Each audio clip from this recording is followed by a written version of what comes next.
ఏం చేశాడు పవన్ కళ్యాణ్ అడిగి? ఎక్కడైతే ఒక ప్రైవేట్ పంచాయతీ చేశాడు, ప్రైవేట్ పంచాయతీలో ఇన్వాల్వ్ అయ్యాడు పవన్ కళ్యాణ్. కేవీ రావుకు సంబంధించినటువంటి దాన్ని వాళ్ళు అరవిందో వాళ్ళు రాయించుకున్నారు వైఎస్ఆర్ కాంగ్రెస్ పార్టీ ప్రభుత్వం ఉన్నప్పుడు. ఇదేంటి అన్యాయం అని చెప్పేసి ఇక్కడ ఉన్నటువంటి తెలుగుదేశం పవన్ కళ్యాణ్ వీళ్ళు కలిసి ఇక్కడ మళ్ళీ సిఐడి కేసులు పెట్టించి మొత్తం సెటిల్మెంట్ చేశారు. ప్రైవేట్ పంచాయతీ మొత్తం అరవిందో దగ్గర నుంచి కేవీ రావుకు రాయించారు. మీకెవరు ఇచ్చారు అధికారం? సిఐడి దర్యాప్తు జరుగుతుంటే దర్యాప్తు జరపాలి తప్ప ప్రైవేట్ పంచాయతీ వైఎస్ఆర్ కాంగ్రెస్ పార్టీ చేసినట్టు నువ్వు చేసిన తేడా ఏముంది? దాని వెనకాల డబ్బులు చేతున్నారు ఆరోపణలు వస్తే ఇప్పుడు ఎవరంటారండి, ఎలా అంటారండి? మీ మీద కేసులు పెడతామని ఇప్పుడు మాట్లాడితే సరిపోయిద్దా? వచ్చడన్ని ఇలాంటి అంశాలు వస్తాయి.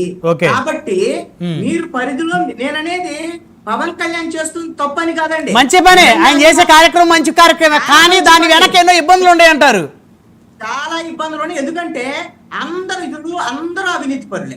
ఎమ్మెల్యేల దగ్గర నుంచి, మంత్రుల దగ్గర నుంచి, ముఖ్యమంత్రి దగ్గర నుంచి, డిప్యూటీ సీఎం దగ్గర నుంచి అందరూ అవినీతి పరులైనప్పుడు ఇంకొకటి అవినీతిని నేను ఎత్తి చూపిస్తానంటే వాళ్ళు చేతులు కట్టుకొని అయ్యా రాయా పవన్ కళ్యాణ్ నువ్వు మా తప్పులన్నీ ఎత్తి చూపించు అని చెప్పి వాళ్ళు ఏం కూర్చోరు.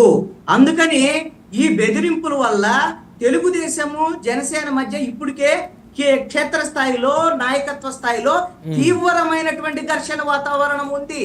అది రేపు పొద్దున బ్లాస్ట్ అయ్యేదానికి అవకాశం, పొలిటికల్ బ్లాస్టింగ్ విషయంలో ఇది టెక్నికల్ గా కూడా ప్రాబ్లం. రైట్, మళ్ళీ వస్తాను మీ దగ్గరికి. శేఖర్ రెడ్డి గారు చాలా రిలీఫ్ అయినట్టున్నారు, ఎందుకంటే ఇప్పుడు కృష్ణాంజలి గారు చెప్పినట్టు ఇక ఈ అంశం కనుక డిప్యూటీ సీఎం కనుక జిల్లాల పర్యటనకి కనుక ముందుకు వెళ్లకుండా ఆగిపోతే అందులో మరి తెలుగుదేశమే కాదు మరి వైసీపీ వాళ్ళు గతంలో చేసిన ఎన్నో కొన్ని తప్పులు చాలామంది చేస్తూ ఉంటారు, వాటి మీద కూడా ఫిర్యాదులు వచ్చినాయి జనవానికి.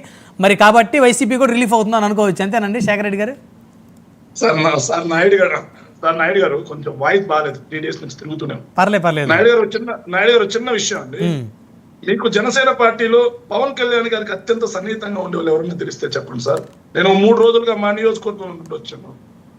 ఈ కూటమి అధికారంలోకి వచ్చిన తర్వాత అటవీ శాఖకు సంబంధించి ఎర్రచందనం కొట్టుకుంటా పోతా ఉన్నారు. ఆ డీటెయిల్స్ మీకు ఇస్తా, వాళ్ళని అరెస్ట్ చేయించండి దయచేసి. అదే విధంగా ఏదైతే అగ్రిగోల్డ్ భూములు సీజ్ అయిన భూములు అక్రమంగా కలప మొత్తం కొట్టుకొని పోతాము, అవి కూడా డీటెయిల్స్ మీకు ఇస్తాను కొద్దిగా, అది కూడా కొంచెం చూడండి. అదే విధంగా మైనింగ్ సార్, అక్రమ మైనింగ్ విడిగా చేస్తా ఉన్నాం, దాన్ని కూడా కొంచెం ఆయన పరిధిలోకి దృష్టిలోకి తీసుకెళ్లి వాటిని కూడా నివారించే విధంగా